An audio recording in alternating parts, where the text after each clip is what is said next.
Hey families, I want to talk to you about the book that we just wrote, and it's called The Most Important Thing About Schools book. And it is a work of love and passion by my second graders.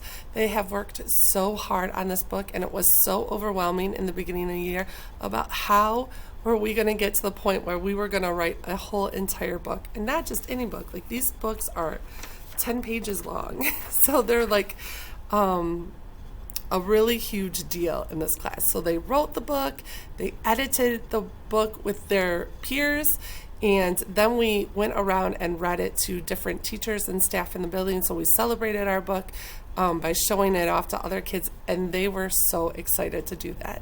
They are like chomping at the bit to write more, which is exactly where I want them to be.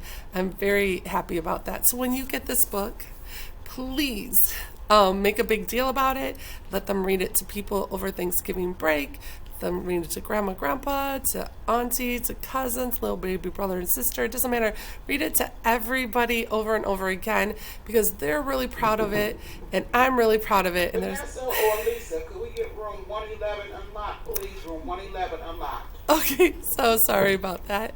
So when you see this, if you see that capital letters are missing, or periods, or their finger spaces, it's okay. Editing was very overwhelming. They did the best they could for the first time editing. Each time that we write something, it will just get easier and easier and easier. So please don't look at the negative.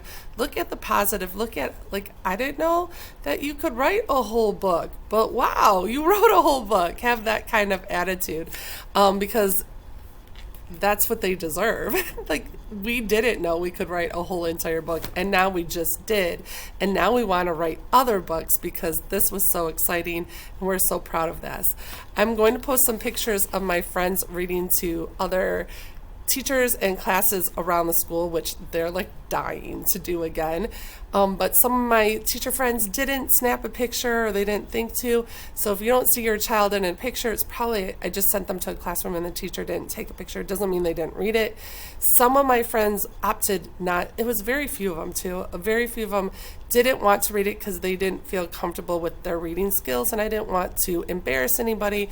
And it wasn't an oral presentation grade, so I didn't force everybody to read it. So it was just a few kids who just were like, I'm not there yet, and that's okay. We had that conversation that they might be there the next time they do it. And then I do have one friend who's dying to read it to somebody, but we have to work on his retelling, recalling, and looking at the words and reading the words before he's ready to read it in front of somebody. But I know I have very compassionate friends in the school that will probably let him read it. So we just need a little bit more practice. That's okay. Some kids need a little bit more practice. But when you get it, please keep it forever, because they're so proud of it, and so you should be too. And put it in those boxes where we keep all their artwork and stuff. Do that, and then let them read it. The books are getting a little wrinkled and worn out. That's good. It means we've used them a lot. We've done a lot of work on them. They've taken them around. So when you see this, make a huge deal about it, because it is a huge deal, and I'm so proud of them. I can't even tell you, like, I'm just beaming with pride. So it was a labor of love, and I saw all the work that went into it. You guys kind of missed that side of it, but they really, really work, and I feel like the kids that were struggling had to work even harder. So I'm super proud of them. It's not just the prettiest books that I'm proud of, it's all of them, because we got to a place where we were like, how are we going to get there? How are we going to write a whole entire book? This is so overwhelming. And then we did it. So, they did their own research. Hello. Like, they had to go on Google, watch some videos, watch some pictures of the schools that they were researching. So there's a lot of things they learned, and you guys weren't here to witness it, unfortunately. So, but it was an amazing job. So way to go, my class. You guys are the smartest and the best. And, read. It's a great book. You'll love it. Okay, have a great day, guys.